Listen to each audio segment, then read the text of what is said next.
Los personajes más destacados de Internet y el mundo en Fan Internacional.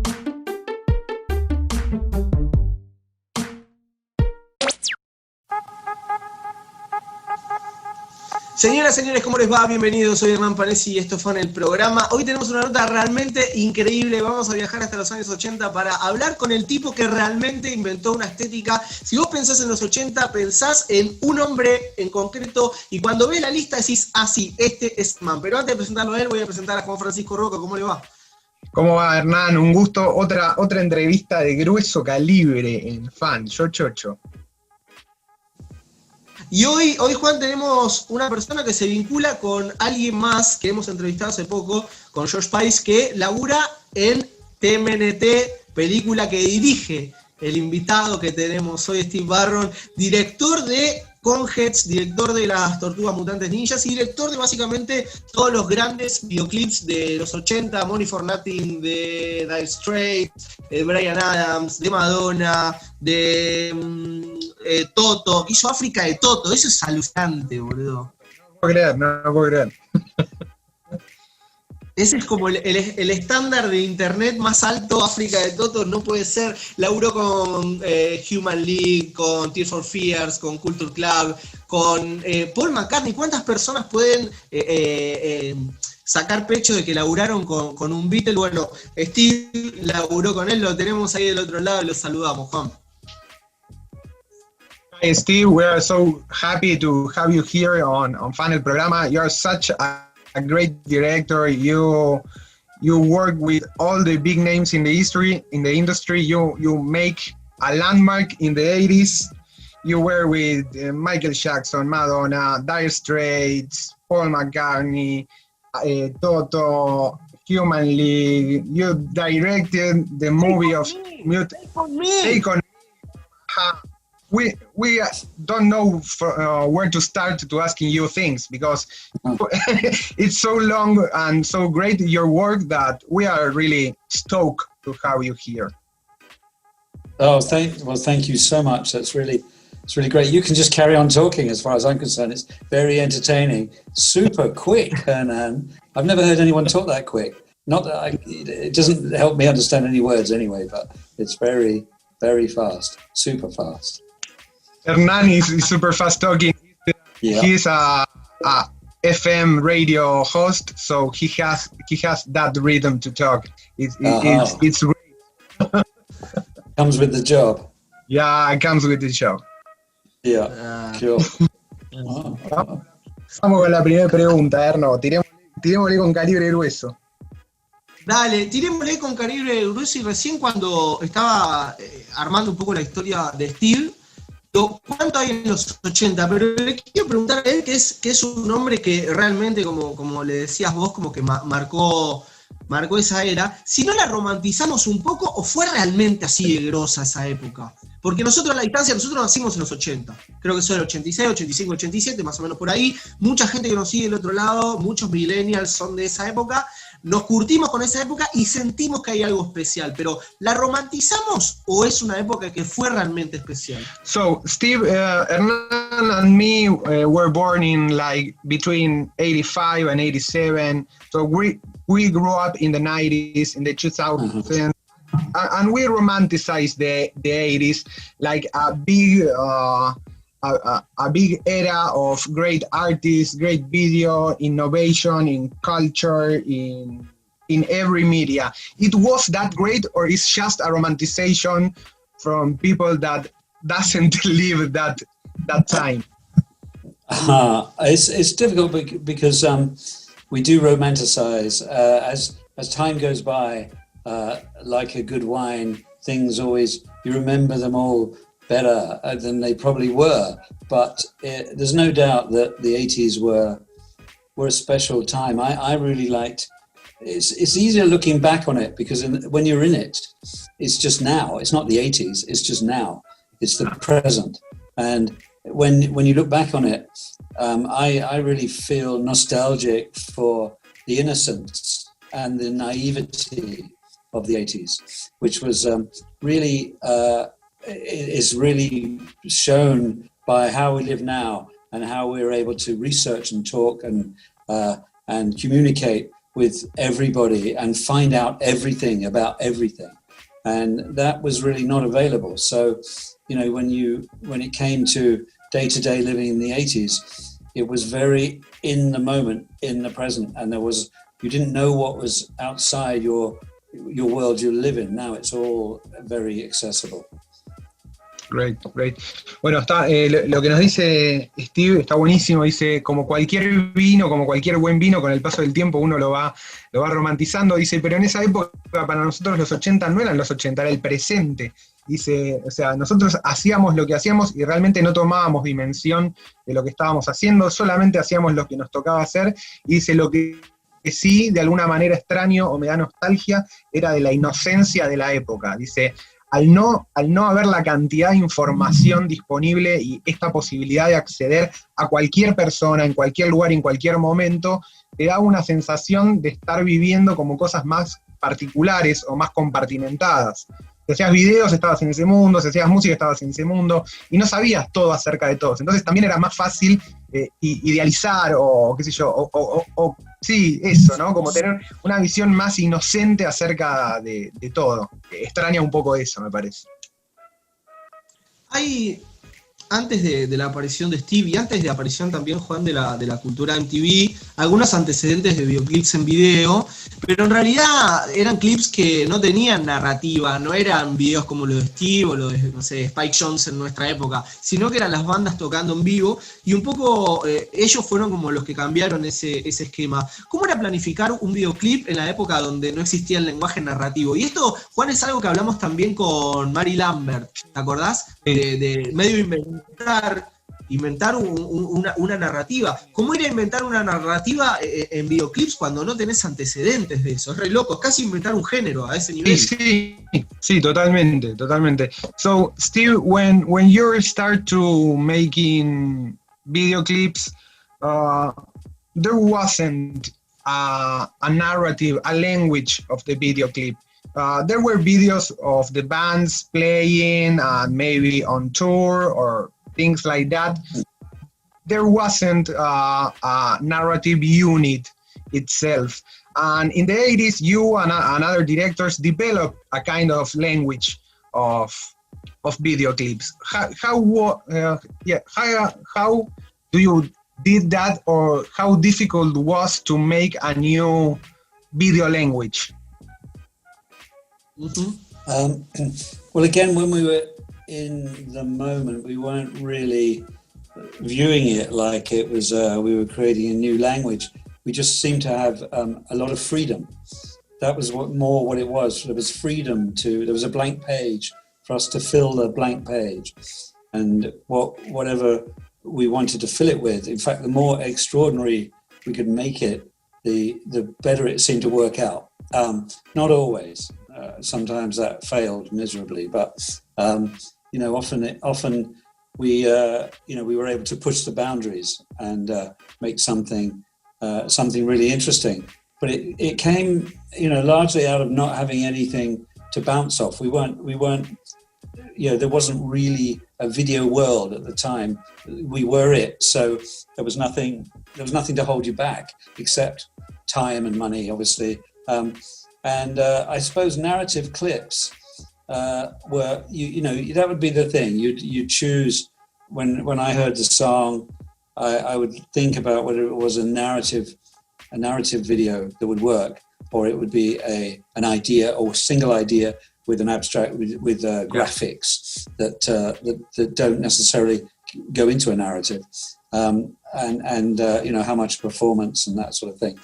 You'd work that out, and I pushed towards narrative because when I was younger, when I was 15 through to 19, 20, I worked in movies. I was a clapper loader, I did the 26 take, sort of thing. And that was my job. And I was on some big films as well, Superman, the original Superman 1 and 2, and I was on A Bridge Too Far, which had every movie star in the world on it, and Ridley Scott's very first film, all things I worked on. So I came out of that, not really looking at what directors do, but I did look at what the camera team did. And so I had a good knowledge of lenses and what you could use to make a story. I didn't really know how to construct a story because I didn't pay attention to the director. I'd never been to film school, so I didn't know what the director really did. But so the first 30 videos I did, I spent that time like I was in school, learning, trying from the Jam, which was the very first video, through to Adam and the Ants and Human League and everything. I was really trying things out and trying to work out what a narrative might be. I mean, Don't You Want Me is a prime example of a narrative video, but not really told by a great narrative storyteller. I wasn't, because I didn't know how to do that. I was very good with the technical side of 35 millimeter and get it looking beautiful and all those things, but it was it doesn't really make a lot of sense. I did a few videos that narratively don't make a lot of sense, but they're kind of a good, interesting world to live in. Okay, great. Bueno, tremendo lo que nos cuenta Steve. Básicamente nos dice que ellos no lo pensaban estrictamente como, dice, bueno, era lo que hacíamos en el momento, no lo pensábamos como estamos creando un nuevo lenguaje, qué sé yo, sino que teníamos libertad total porque era un medio que era inexplorado. Entonces hacíamos lo que queríamos y probábamos a ver qué funcionaba, dice, y en general, como cuando íbamos escalando las cosas, como cuanto más a la mierda nos íbamos, mejor funcionaba el video, dice, salvo en algunas ocasiones donde eso fue un desastre, no funcionó. Y las únicas limitaciones que teníamos eran limitaciones técnicas y de presupuesto. A nivel creativo tenían libertad total para hacer cualquier cosa. Y lo que nos dice él, más desde el lado de videos narrativos o con historias, y quizás no tanto más poéticos si se quiere, o más de tipo collage, justamente eran su parte más débil, porque él venía, dice, yo no estudié cine, no estudié dirección, no estudié guión, yo empecé a laburar como, hacía claqueta, era claquetista, pero de Superman, de la primera de Superman, de Ridley Scott, de todos monstruos, y dice que lo que más le gustaba a él no era ver al director, sino ver al equipo de cámara. Entonces le gustaba ver los fierros, le gustaba ver los lentes, le gustaba ver las cámaras, ver cómo ponían una toma y demás. Entonces cuando él tuvo la oportunidad de dirigir, lo que tenía muy, digamos, como muy metido adentro era el lenguaje visual. Entonces trataba de construir todo desde el lenguaje visual y que eso aparezca en el video. Y bueno, eventualmente fue como encontrándole la vuelta, dice, en el video de Human League, hay como me dice, hay una narrativa, pero quizás como más simbólica y que queda buenísimo y no tan pensado desde de hacer storytelling. Ahora, en esa libertad que está hablando Steve, justamente por estar buceando en océanos novedosos, vemos como un desarrollo narrativo muy alucinante, pero sobre todo, por lo menos esto es una apreciación, lo ves en bandas que tienen naturalmente una estética ya de por sí osada. Culture Club, Tears for Fears, Human League. A él, en su trabajo como director, ¿con qué bandas le fue más fácil desarrollar esta pata como más volada? ¿Con las bandas que ya tenían una osadía natural o con otras? Porque digo, también, sobre todo, repasando un poco, con Human League hizo varios, con Tears for Fears también, con estas bandas, con Culture Club hizo uno, pero con estas bandas que son más osadas, él como que reincidió, como que volvió a trabajar. ¿Encontraba una manera de empatar su osadía con estas bandas que ya tenían una osadía o con otras? So, Steve, you work with a lot of artists, but with bands that were a little bit more avant-garde or have a more, how to say, a pleasure for the risk, that, like Human League and Culture Club, you work several times. You find a better space to work with them than with more bigger artists like, I don't know, Paul McCartney or Madonna or Michael Jackson. You prefer to work with that liberty to develop your visual language, or you just because you like them? it was really a case of what I was being asked to do, and with Michael Jackson, I really only did one video for him, not because I said I won't do any more, but because he didn't come back for more. We were talking about Beat It, but he wanted to do something much more commercial, and so more sort of advertising sort of world of filmmaking, and so I worked with some of the smaller bands. Often it was I would just enjoy it. I enjoyed with AHA. I probably did 10 videos. Bryan Adams maybe 8 or 9. I didn't do so many with Culture Club.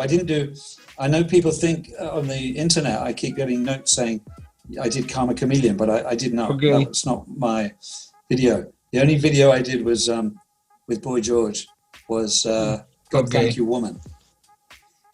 With Bridget Bardot and things, and that was the only one. Yeah, I think sometimes the credits get a bit mixed up. Yeah.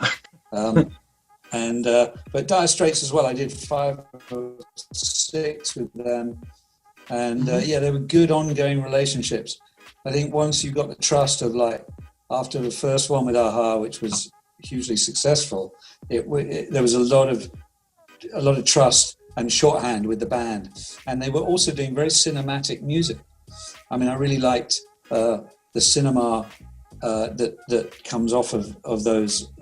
Even though it's electronic music, those big strings and everything really obviously helps the visuals. It gives you strong ideas to go and make something that feels right with the tone of the song. That's the trick to a good video, I feel. If you can capture the tone rather than what it's about or the lyrics of it, it's really about the finding the tone of it, which is the hardest thing to do. Great. Bueno, arranco por lo último porque está buenísimo lo que dice que la clave para los videos decía, más que la historia, más que lo visual, era encontrarle el tono. ¿Viste? Cuando le pegaba el tono de la canción al video, ahí se iba para arriba. Y después, bueno, obviamente dice a partir del éxito que es Take On Me de AHA, ahí está su relación. Dice, es una de las bandas que más le gustó laburar, más allá del éxito que tuvo el video y que marcó una época sin duda, tiene que ver con que era una banda que él sentía que era más cinematográfica desde sus composiciones, la electrónica, el laburo de cuerdas que le metían. Y bueno, después cuenta obviamente que dice, con Michael Jackson no es que elegí no filmar, filmé el primero que fue Billie Jean y después, exactamente, y después estuvo en charlas para Beat It, pero Michael Jackson quería ir por una dirección, digamos, un poco más marketinera y más parecida a una publicidad, así que eligió otro camino. Después nos cuenta que hay un montón de cosas que se le atribuyen un montón de videos a él que no son, y que ahí dijo cuál había hecho con Culture Club, creo que era con Boy George. Exactamente. Y que God Thank You Woman. Exactamente, que le meten un montón de videos. Ese es el único que hizo con él. Dice, los créditos me meten y en general está como medio mezclado, pero y me preguntan si pero dice, bueno, pero son las cosas de internet, digamos. Es como, está bien, Steve Barron es tan grosso que se convirtió en genérico de director de cine, tipo El Patio de la Vallaspirina o La Curita. Exactamente, es un genérico de video de los... Es de Barron, debe ser de este chabón. ¿Qué tenía que tener una banda, ahora que lo está contando y contó su experiencia con Michael Jackson? ¿O qué tiene que tener una banda para que él decida trabajar, para comprometerse y decir, sí, la verdad que me gusta? Okay. Steve, there was anything that a band have to have for you to work with them? Which was your criteria to work with a band? To say yes, to say no? Yeah, usually it was something that inspired, in something inspiring within their music, or something that I felt like I could do that I hadn't done before, something not to repeat, not to do. And often, the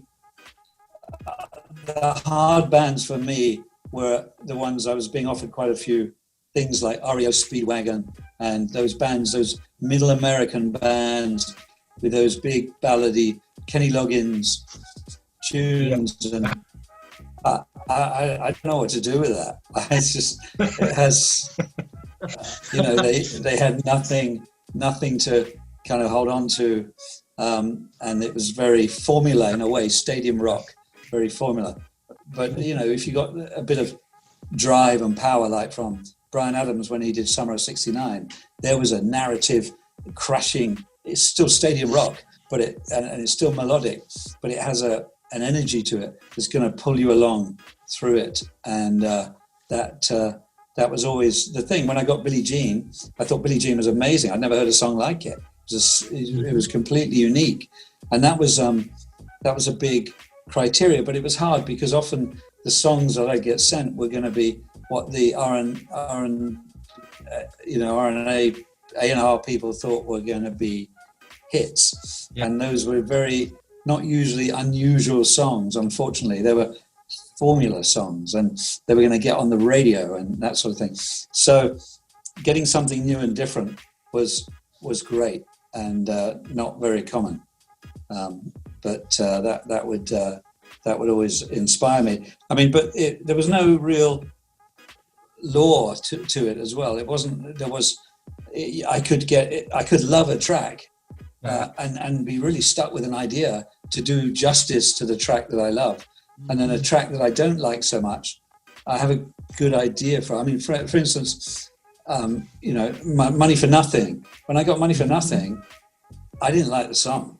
I thought it was a poppy song, and I love what Dire Straits, what Martin Knopfler did for Local Hero with the music was amazing. Where as a composer, what he did, Brothers in Arms, beautiful song, Romeo and Juliet, all that album, beautiful songs. Money for Nothing sounded like a bit of a gimmicky song, and I'm not a very good A&R man, so I'd often say, well, that's not going to do anything. It's not going to sell anything. And then that would go to number one, and the song I loved would not go anywhere. So it was I could get stuck in either case. I could get stuck with something great, and I could get stuck with something that I don't like. Great. No, tremendo. Los insights. Juan, ¿estamos de acuerdo? Juan, ¿estamos de acuerdo que este chabón es un maestro, no? No, juega en otro nivel, es Obi-Wan, es un Jedi. Pero ¿sabés por qué también? ¿Sabés que me doy cuenta que él es un original? Eso me doy cuenta, como no compro, inventé todo y no compro. No compra nada, es un cero bullshit el chabón, cero. O sea, lo que tiene, lo que nos explicó, a mí me está costando traducir la entrevista porque es como cada cosa que dice es como una piña para la vida, o sea, así lo siento. Lo que nos dice, bueno, a mí lo principal que buscaba con una canción es que la canción, dice, no me gusta hacer canciones tipo Kenny Loggins, ¿entendés? Como rock de fórmula. La fórmula no. La fórmula no me gustaba.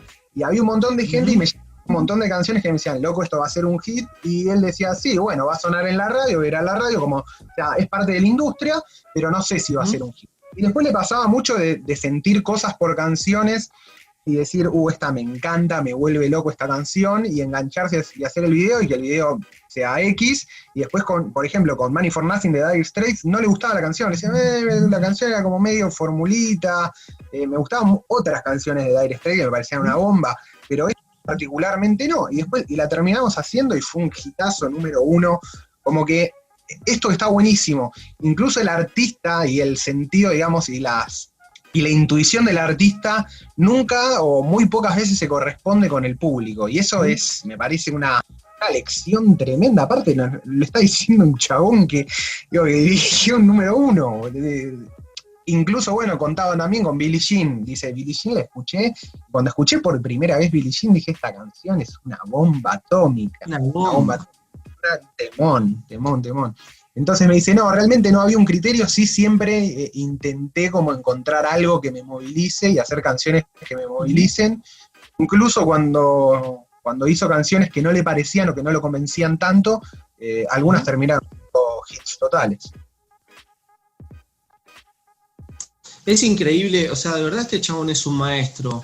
Cuando repasás los videos, yo de verdad no lo puedo creer, que haya hecho Money for Nothing de Straits, Take On Me de Aja, África de Toto, Billie Jean. Estamos hablando de un tipo que de verdad es muy, muy importante para el desarrollo de la industria del videoclip y cómo se ve además y cómo están seteados los videoclips y cómo entendemos que es un videoclip. Y me gustaría preguntarle y revolver un poco sobre la idea de la cultura MTV, que entendemos además que él fue importante. Justamente Money for Nothing hace un poco el juego con eso, porque como que bardea un poco la imagen de esa cosa media busca fama y busca chicas y dice que son unos giles básicamente la canción. Pero había algo interesante en la cultura MTV, había algo interesante en lo que pasaba de la curaduría, básicamente la curaduría musical que había detrás del canal y la curaduría de los videos, y vos entendías también que había un sentido en cómo estaba contado. Hoy, digamos, la papa cambió, se dio vuelta esa tortilla, donde nosotros no tenemos que esperar lo que proponga un canal de televisión, sino que lo podemos ir a buscar a YouTube. En cuanto a la formación, y es la pregunta que le quiero hacer a Steve, ¿qué considera mejor? ¿Considera más fácil ir a buscar todo a YouTube y hacer tu propia formación de videoclips? Formación, digo, de seteo mental y desarrollo de gusto, paladar y placeres. ¿O considera más piola que haya una curaduría como la de MTV, que era un canal dedicado a videoclips, además con un sentido muy marcado hacia dónde iba, y por eso también marcó lo que marcó, y en algún momento dejó de hacerlo, por eso se volcó a los reality shows y cambió la vaina? So, Steve, you were a big part of some kind of MTV culture, a video clip culture, and that business model, or because of the time and the technology available, were more like a curated video clip system. You know, it was one industry or one company making or determining the overall video clip aesthetic. And now we have the on-demand model where everyone can access to everything, and everyone is making its own decision of what to watch, what to like, what to make. But in a formative level, I mean, suppose you are a new student or someone who wants to make videos or want to get into the industry. What model is best? You think that is best have one big curator, or is better to have a big menu of things and everyone choosing what wants or what prefers? That's kind of personal, really. I mean, I think is what mood you're in and what kind of person you are. I mean, I like to have things curated. I like to find things through people that you trust their taste. You trust what they look for. I mean, I often discover music through a friend of mine who's a bass player from a band, and he, I would never get to that music. So if I only went looking for what I could find, I think it would be. I would lose interest. I would want things curated, but things to trust, and so having access to everything is not as interesting. But I don't know how that's going to turn out in the future. I mean, obviously, what's working very well right now is the TV model, where you're getting really great series television with real interesting drama, interesting stories from all countries around the world. They're coming through Netflix or Amazon or Hulu or whatever, and that is a new, that's a new curating thing in a way. I mean, people are jumping on. I think that's more exciting that's not stuff that people are really going and finding in it. It's unusual. It's big production, well made, well written, well crafted, and that is that's the positive side of it. For videos, I don't know what's going to happen. I don't know. I don't live in the video world anymore. I actually went to a concert and met up with the old AHA guys a few months ago in Cape Town for another finale and things, and it's so different now. It's like it's a different world. Everyone has access to so much, like you say. And on your point about getting into the world of music videos, I don't know what that world is, but you can only say that you just need to be. Things need to be extraordinary. They need to be not just very good. They now need to be absolutely brilliant to be really seen. And somebody's got to come with a new vision. I don't know if you've got that film Jojo Rabbit in Argentina. I love that film because there's a new.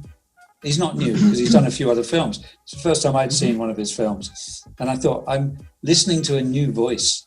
I'm watching and listening to a new voice, and I loved it. And I just thought, I'm being told a story in a different way. There's a different tone to it, and there is new ideas coming into it.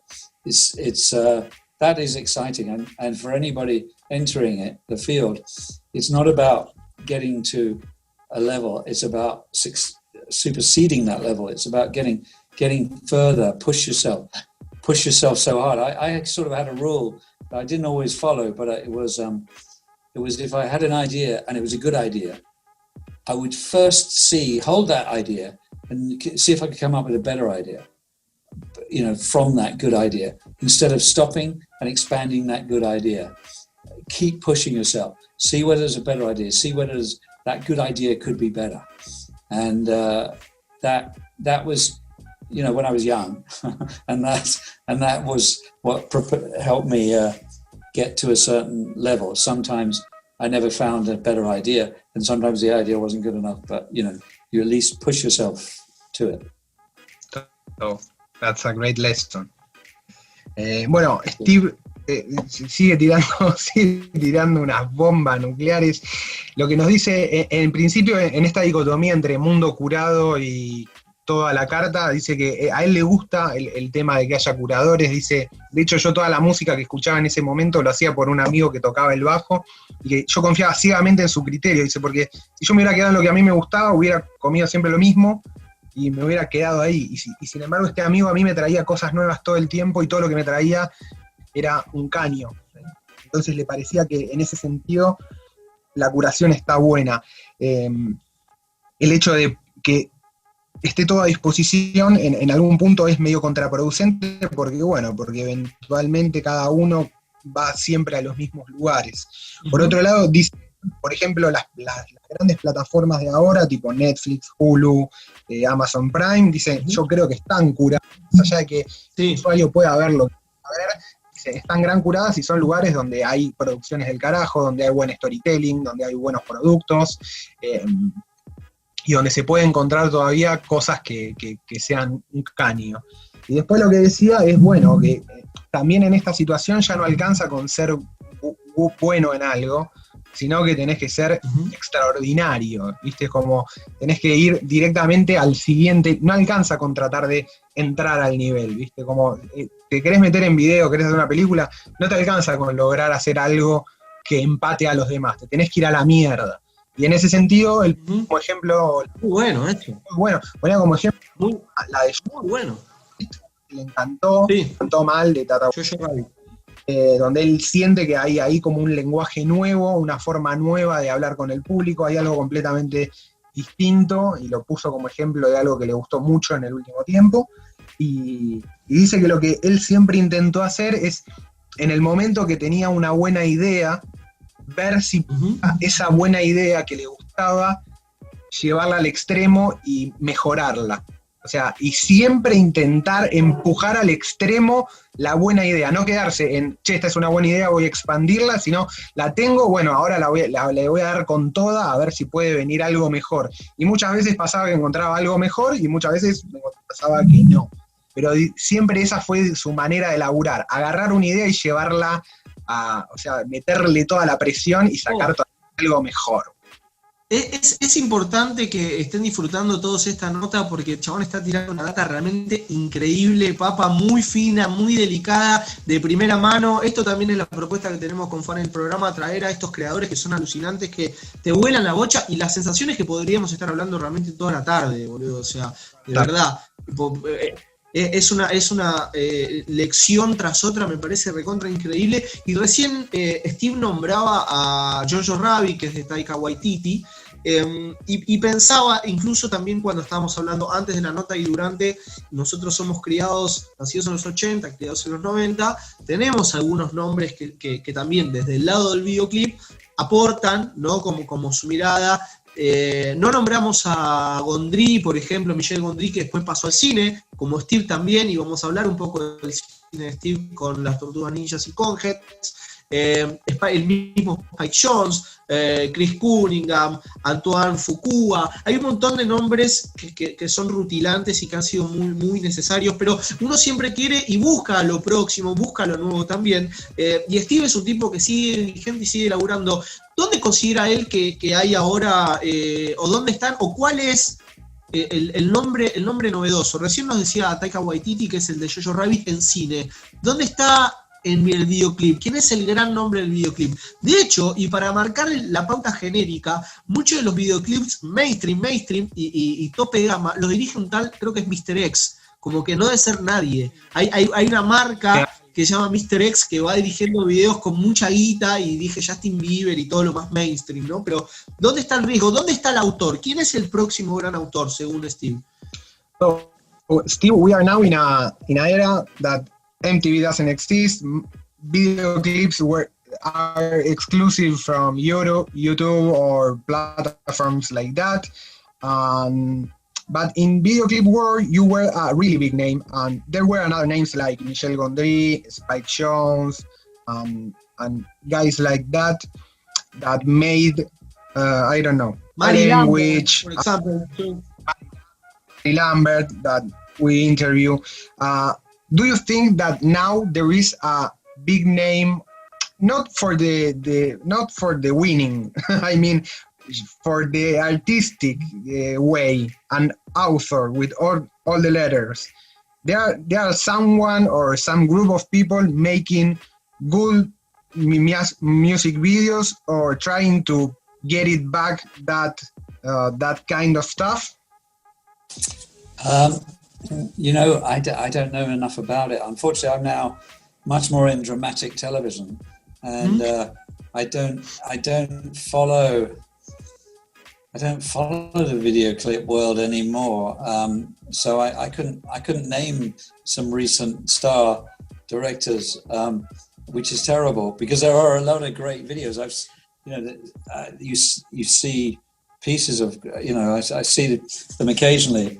But I don't know any names. I really don't. Do you know? Can you tell me who is doing that? The biggest stars are doing their videos with some guy calling Mr. X. So we don't know if he's a guy, he's a producer, or a group of people. So. Preguntale qué videos le gustaron, más allá de los nombres.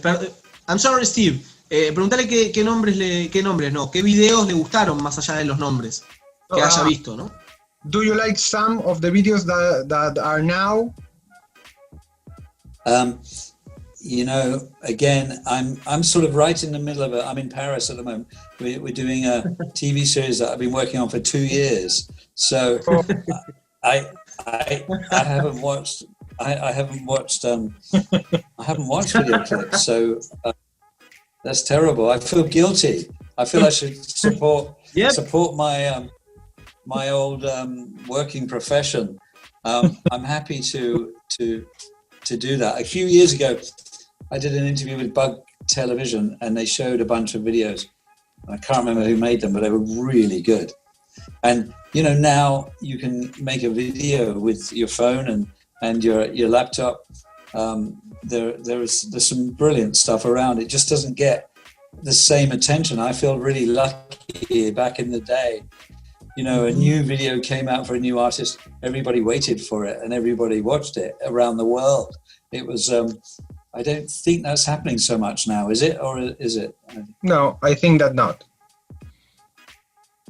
Yeah. Different times. Different times, yeah, totally different times. Bueno, lo que no dice Steve, siente culpa porque no vio nada. Dice, estoy hace 2 años en París trabajando en una serie para la que me contrataron, así que eso está buenísimo. Un drama. Un drama, exactamente. Él está metido a full viendo televisión. Dice, por un lado, me siento culpable de no ver más videoclips, y por el otro lado, dice, me siento muy afortunado de haber estado en una época donde todo el mundo estaba pendiente de cuál era el nuevo video del nuevo artista, y no solamente una parte, sino absolutamente todo el mundo esperaba los nuevos videos. Entonces era un golazo trabajar en ese contexto, y algo que se perdió, y nos pregunta si nosotros vimos algo, si sabemos de algo. Le conté un poco de este Mr. X, pero la realidad es que nosotros mismos ya perdimos la costumbre de ver videoclips. A mí creo que hay un solo chabón que me gusta lo que hace, que nunca me acuerdo el nombre, pero es el chabón que hizo la publicidad en su momento de Adidas Originals en 2010, por ahí, una que se hizo acá en Argentina. Es una productora, Canadá. Es la productora Canadá que hizo The Less I Know The Better de Tame Impala, hizo Bombay del Guincho, hizo... ¿No es la que está Messi con el tema de Justice? Sí, Messi con el tema de Justice. Bueno, Canadá. Sí, es Canadá, es una productora de Barcelona que se llama Canadá. Esa es muy buena, decirle eso. Hay una productora en Barcelona que se llama Canadá, que hizo The Less I Know The Better de Tame Impala, hizo hay uno de Newlands de Justice, hizo el de Mía, uno que es como en el desierto con unos autos. Es el mismo, no sabía que era de... Pero el director tiene un nombre. Sí. Te iba a decir, el de Mía que manejan con los autos de costado. Tremendo. Sí, video, sí. Ese es el man. Sí, ese es el man. Bueno, después le pasamos la data por privado. Hablemos un poco de Las Tortugas Ninja. El otro día hablamos con Joe Spice, que es Rafael. ¿Qué recuerda del rodaje de esa peli que se cumplen? ¿Cuánto? ¿40 años? ¿Cuántos se cumplen? Chris se debe acordar. Estamos... ¿30? ¿30 años? Tremendo. 30 años. Del 90, 30 años de TMNT. Hablamos con Joe Spice hace poco. ¿Qué recuerda de esa peli? Pero estamos yendo muy para atrás. Él tiene un presente, es un laburante, sigue haciendo cosas, pero bueno, nada, son las cosas lindas que a uno le gusta, ¿no? So Steve, we are dragging you into the past again and again because we are a kind of a little bit nostalgic. You directed the Teenage Mutant Ninja Turtles movie and Conehads. The last 2 weeks we talked with Josh Spice, which was Rafael on TMNT, and he said that had a great time doing the movie. What do you remember of that piece of iconic movie? Thank you. Yeah, I remember Josh Spice being a big asset for that movie because he was a really good actor to and a waste because he's hidden behind a suit, but he gave us so much, and he suffered with it because it was so claustrophobic inside those suits, and I know that he had little panic attacks every now and again that would I'd really feel sympathy for him, but I'm so pleased that he was Raphael in the movie, because Raphael was the one that the story of the movie was really woven around what was going on with Raphael, and he was brilliant at it. And I remember I had a really good time making it. We never had enough money and we didn't have enough time, but Jim Henson was a very special person, a good friend as well, who I had spent a few years earlier working with on a TV series. And then I convinced him to do the puppetry, or his team to do the puppetry for this, because he wasn't sure. He felt it sounded very violent, and he looked at the comic books, which were very violent, and he worried it didn't quite wasn't quite a mix with Sesame Street and Muppets, and to have nunchucks and says and swords.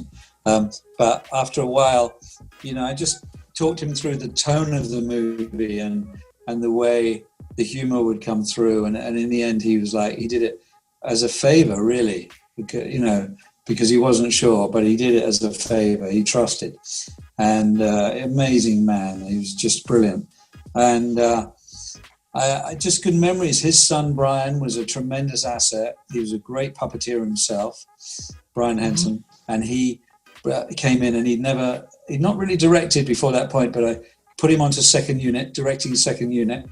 And, we shot for 7 weeks, and in that time, in those 7 weeks, we had second unit a lot, and needed him to do lots of little inserts and close-ups and Super 8 with the flashbacks with the turtles and the from in the old story. And so I needed needed everybody to be great on that, and everybody was great. Everybody really pulled it off, and it was a very big struggle to convince people to make the film. We got so many no's. Every studio turned it down. Nobody believed it was going to do anything. They all thought it sounded like a crazy idea, and even though the comic book was being watched by the kids, that was 6 o'clock on a Saturday morning, and no one was paying any attention, and it was a great experience for that. Really learned a lot. We shot in Carolina, we shot in New York, and a few days in New York, and that was really special, and just kind of and the film took off like we had no expectations for what happened with the film. Great story. Bueno, nos dice que habla de Josh Pais. Bueno, dice que fue una gran incorporación al equipo de las Tortugas Ninjas, que era un flor de actor y que eso le hizo muy bien al papel de Rafael, porque un poco la película gira en torno al conflicto de Rafael. Y hemos hablado. Y a la vez un poco lo desperdiciamos, porque bueno, lo teníamos puesto con el traje y toda la bola. Dice que además sufría bastante el encierro y cada tanto tenía un ataque de pánico, entonces dice, pobre, como que sintió mucha empatía por el actor, porque ponerlo en esa situación. Y después cuenta, bueno, él ya había laburado con Jim Henson y lo convenció de que haga obviamente un nombre que vuelve sistemáticamente a este programa, lo convenció de hacer las marionetas, y Henson aceptó. Primero estaba bastante como que venía de Plaza Sésamo y toda la bola, y esto que era medio violento y las espadas y todo no lo convencía mucho, pero confió en él y lo logró, y después mandó al hijo a que Brian Henson, que fue también un titiritero de la gran hostia, que cumplió recontra buena función en la película, tal es así que Steve lo puso como para dirigir la segunda unidad de la película, porque había hecho un trabajo magnífico, y nada, y que recuerda la película con mucho cariño, porque el proyecto todo el mundo le decía que no, todos los estudios le decían que no, todo el mundo le decía que no iba a funcionar, por más que era un éxito entre los nenes, a los estudios no le importaba, como, sí, bueno, es un dibujito de sábado a la tarde, como muy, muy menospreciado, y que en contra de todo se convirtió en un éxito total. Así que ya lo hemos hablado también más de una vez, que es una película que tiene como, amén de venir de un universo más cartoon para niños, tiene como cosas bastante kinkies la película, dentro del marco de una película de las Tortugas Ninja. Che, es increíble la charla que estamos teniendo con Steve, me parece un animal total. Ya llevamos casi una hora en exclusiva con Steve Barron, es tremendo. Hizo también Conehads, ¿no? Con Dan Aykroyd, que viene de un sketch de SNL. Cuando repasamos la carrera, insisto, tiene unos nombres increíbles detrás, Madonna, Bryan Adams. La verdad que me vuelve loco todo el Dire Straits, sin hablar, me vuelve loco de estar hablando con él. Vamos a agradecerle, Juan, toda esta charla que estamos teniendo con él, agradecerle mucho toda la magia que nos tiró, vos y yo y todos ustedes sabemos que este tipo está tirando una magia muy exquisita, muy útil, muy sincera, muy de los originales. Cuando vos pensás en los originales, pensás en tipos como este, ¿no? Y quiero que disfruten de verdad esta charla, que la asesoren siempre. Queremos agradecerle mucho, mucho a Steve. O sea, en un mundo donde conspira para hacer cosas chotas, este chabón dio mucha magia. Eso hay que saberlo también. Le agradecemos muchísimo y agradecerle, y tengo una última pregunta. Coyuntural. So, Steve, we are so grateful that you give us time to talk with us. You have a mastery insights of any form or art that you touch. For us, is great. Hernan make in his time make videos and write books. I write books, fiction. I am a screenwriter. So besides the interview, you give us like a little masterclass about how to make art and make beautiful things in a world that conspires to make shit one time before other. So we have the last question, but we are so grateful that you give us time that we cannot put that in words. Thank you so much. That's really, really sweet of you. And obviously, you know, anything I can do to inspire anybody at any time is a pleasure and is my responsibility as well. So, thank you. Vamos con la última pregunta, a ver, no. Me voy a poner a llorar, boludo. La última pregunta. Sí, no, es realmente es increíble. Es increíble a otro nivel, y de verdad este tipo, se lo estaba comentando por chat en privado a Cristian Barral, el productor de esto. Creo que es la charla más interesante que tengo en años, directamente. Sí. Con coyuntura. Estas son las semanas en las que Lionel Messi podría llegar a pasar al Manchester City. Steve es fanático del Manchester United, lo sabemos que es del United, parece un hooligan del United, con su cresta y su banda de British Te Rompo Todo. Si viene Dios, llega Dios, se personifica en la tierra y lo toma del hombro a Steve y le dice: Steve, tengo una propuesta para vos. Lionel Andrés Messi Cuticini va a firmar con el Manchester United. ¡Qué bien!, dice Steve, pero tengo una sola condición. ¿Cuál? Desaparece de la tierra, no te digo todos los videoclips de él, pero Take On Me de Ajá, África de Toto y Money for Nothing de Dire Straits. ¿Acepta o no acepta? Desaparecen para siempre. So, Steve, we have a uncomfortable question for you. Imagine that God descends on earth and talks to you and says, okay, we are going to take Messi to the United, but in exchange you have to we are going to erase from the memory of the people Money for Nothing, Take On Me, and Africa from Toto. Do you take the... Yes. Steve Barron, el fan del programa, acepta a Lionel Messi en el United, un fenómeno absoluto. Muchas gracias a este animal, maestro total. Gracias de corazón, es un genio. De verdad, Juan, agradecerle mucho. Ha sido una gran nota, de verdad. So, Steve, you're live to go. Thank you. We are so grateful. You are a master for us. I mean, I grew up watching not only your videos, but watching the Teenage Mutant Ninja Turtles were like everything to me. So, okay, talking like a dream made come true, and it's better because you are real. So, thank you very much. Not at all. Good to meet you, and hopefully I'll come to Buenos Aires one day and maybe meet you again. I'd love to one day. I'd love one day to go there. No, if you want to come to Buenos Aires, we'll receive you with a big asado, steak, wine. So nice. Mi casa. Except I'm vegetarian. No, vegetales, asado vegetales. Bring the steak. It's fine. Okay. Thank you, guys. Thank you very much. See you very soon. Thank you so much. Chao. Steve Barron pasó por fan del programa, Juan. Una de las notas, además más largas, estoy viendo, estaba cotejando con Chris. Sí. Eso es cuando hay data. A veces Chris me dice, vamos media hora, 40, 25. Cuando hay data, dejamos correr, estamos todos de acuerdo. Increíble, ¿eh?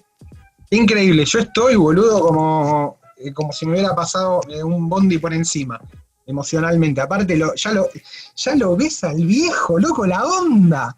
La campera bomber, los anteojitos, boludo. ¡Qué true! ¡Qué chabón true! Animal.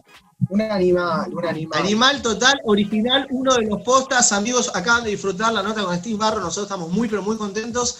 Queremos agradecerle a quienes hicieron esto posible, por supuesto, Cristian Maral desde la producción, la edición, Nahuel Rodríguez, Juan Francisco Rucco, acompañándome una vez más. Y ya tenemos una historia, vos fíjate, ¿no? Sí. Con Mary Lambert, con Joe Pais, con este man, otros tantos que ustedes no están enterados y otros tantos que vendrán.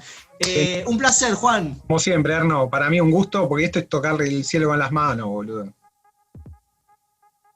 Increíble. Placerazo, el agradecimiento a ustedes. Suscríbanse al canal y pueden bancar también a Fan el Programa a través de cafecito.app/Fan el Programa. Acá abajo tienen la data para que sigamos produciendo contenido de calidad, 100% gratuito y para ustedes. Amigos, nosotros nos volvemos a encontrar la próxima, decía. Gracias Juan, gracias Cris, gracias Noel, gracias a ustedes, amigos. Soy Hernán Panesi. Nos vemos la próxima. Chao.